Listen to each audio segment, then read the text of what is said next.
Today I'll be explaining to you guys what Monopoly Go max level is. So Monopoly Go max level is when you reach the max level, which is more than 10,000 XP, you won't be getting any XP because that is the main cap of XP.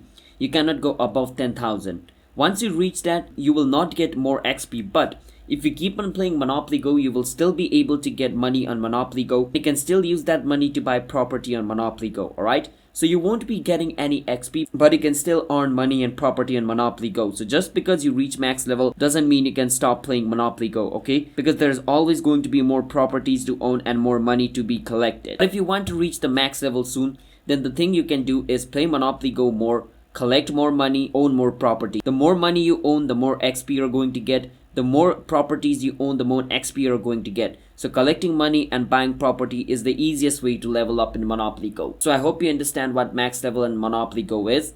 If you guys found our video helpful, then hit the subscribe to our channel, how to guide for future videos like this. I'll see you guys in my next video. Bye bye until then.